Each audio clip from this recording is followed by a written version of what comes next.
पाणीअ जे इशू ते, कैनालनि ऐं पाणीअ जे कॉर्पोरेट फार्मिंग जे इन इशू ते कनि पिया। यकीनी तौर ते असां हिकिड़े सिंधु दरिया बचायो तहरीक में बि अमली तौर ते गॾु आहियूं, पर इन खां सवाइ बि हिकिड़ियूं गॾियल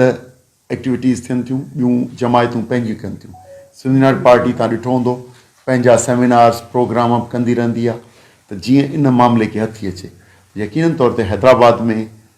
शहरी इलाइक़े में करणु ऐं मुख़्तलिफ़ जमायतुनि खे उते सॾणु, यकीनी तौर ते हिन असांजो जेको कॉज़ आहे, त जेको मथे कंपनी सरकार, कुझु सिविल मिलिट्री ब्यूरोक्रेसी ऐं जेके उन्हनि जा सियासतदान ऐं गैर मुल्की कंपनियूं, इन्हनि नाजाइज़ पंहिंजे इन कंपनियुनि जे मफ़ादनि जे लाइ, कुझु कंपनियुनि जे लाइ मफ़ादनि लाइ सॼे मुल्क जे माण्हुनि खे परेशान करे छॾियो आहे। ऐं इज्तिमाही मिल्कियत जेका असांजी आहे उन जो टाइटल चेंज करे हाणे असां इहे प्राइवेट इदारनि जो वञी थींदासूं मालिक, असां वञी इन्हनि जा कंपनियुनि जा मालिक थींदा। नतीजे तौर ते ही उहा अमानत जेका असांजे सदियुनि खां मिलियल आहे, उहा दरिया जी शिकिल में हुजे, ज़मीन शिकिल में हुजे, जेका असांजे ईंदड़ नसुलनि जे भले लाइ इस्तेमालु थियणी आहे, उनखे हिकु धक में सॼो टाइटल चेंज करे सामूंडी पटी सॼी लिखाए वरिती अथनि, लिखाईंदा वञनि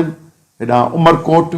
हेॾां जीअं अदो चई वियो दादूअ जो जोही ऐं मथे वाई पांधीअ ॾे ऐं कोरख ॾे 1000 एकड़। हीअ छा आहे? असांखे अफ़सोस थो थिए त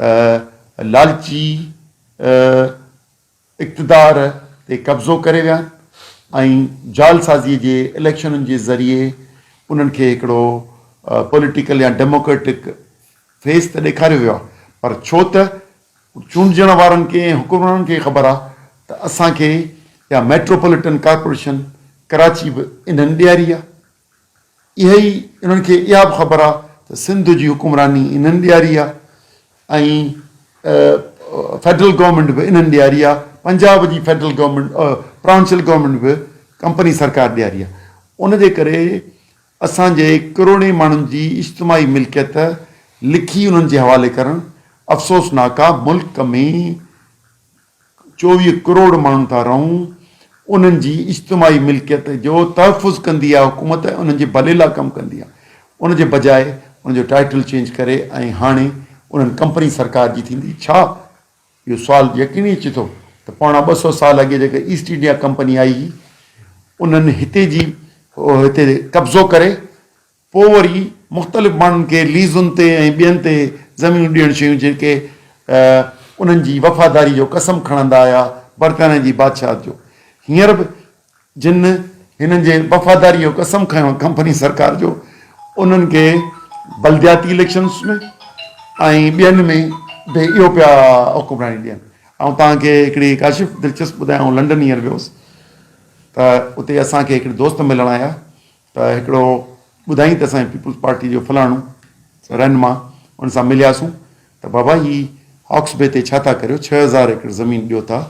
त हीअ त ख़राबु आहे। चई त कराची की मेट्रोपॉलिटन आपने जितवाई है हमें, सही, जिन्होंने जितवाई है 6000 एकड़ देने में क्या अर्ज है। सही, सही। त ही कारोबारी धंधोड़ी माण्हुनि जे हथ में मुल्क ॾेई छॾियो अथनि,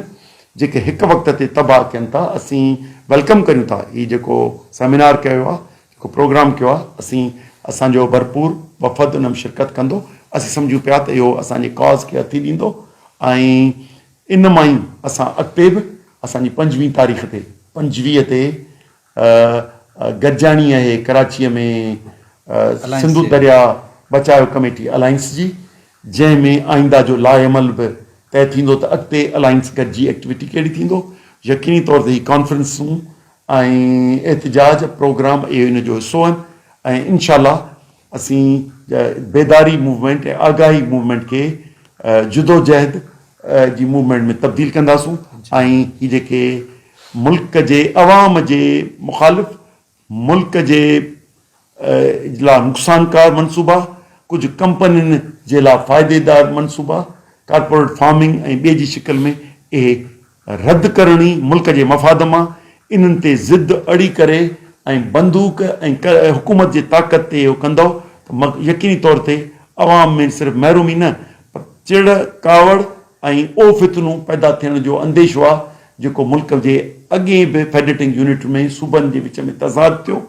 वरी न इहो साॻियो तज़ाद सिंध पंजाब या ॿिए जे शिकिल इख़्तियार करे इन तज़ाद खां बचण लाइ इहे नाजाइज़ मनसूबा जेके प्रेसिडेंट हाउस में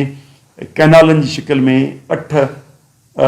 जुलाई ते कया उहो वापसि वरितो वञे ऐं SIFC जा कयल फ़ैसिला जंहिंमें ज़मीन ऐं कोस्टल बेल्ट ॾिनो पियो वञे इहे वापसि वरिता वञनि ऐं हीअ अमानत असांजे ईंदड़ नसुलनि जी आहे ऐं सिंधु दरिया ते के बि